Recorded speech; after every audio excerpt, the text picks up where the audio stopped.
തൈക്കാട് ശാസ്ത്ര ക്ഷേത്രത്തിന് സമീപം ഇന്നലെ വൈകുന്നേരമാണ് ഇരു സംഘങ്ങൾ തമ്മിൽ ഏറ്റുമുട്ടിയത്. അതിനിടയിൽ ഈ അലൻ എന്ന 19-കാരന് ഈ ആഴത്തിൽ കുത്തേറ്റ് കുഴഞ്ഞു വീണതിന് പിന്നാലെയുള്ള ദൃശ്യങ്ങളാണ് ഇപ്പോൾ ന്യൂസ് 18 ലഭിച്ചിരിക്കുന്നത്.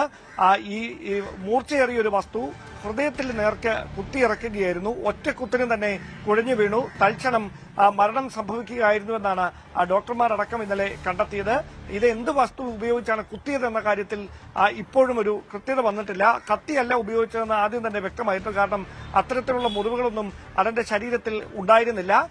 ഇങ്ങനെ കുത്തേറ്റതിന് പിന്നാലെ പെട്ടെന്ന് സുഹൃത്തുക്കൾ ചേർന്ന് ഇരുചക്ര വാഹനത്തിൽ ആശുപത്രിയിലേക്ക് കൊണ്ടുപോകാനായി ശ്രമിക്കുന്ന ദൃശ്യങ്ങളാണ് ഇപ്പോൾ പോലീസിനടക്കം ലഭിച്ചിരിക്കുന്നത്. ഈ ദൃശ്യങ്ങൾ കേന്ദ്രീകരിച്ചുകൊണ്ടാണ് പോലീസ് പരിശോധന നടത്തുകയും തുടർന്ന് രണ്ടുപേരെ കസ്റ്റഡിയിലെടുക്കുകയും ചെയ്തത്. നിലവിൽ ജഗതി സ്വദേശികളായ രണ്ടുപേരാണ്, സന്ദീപ്, അഖിലേഷ്, ഇങ്ങനെ രണ്ടുപേരാണ് പോലീസിന്റെ കസ്റ്റഡിയിലുള്ളത്. ഇവരെ വിശദമായി ചോദ്യം ചെയ്തുകൊണ്ടിരിക്കുകയാണ്.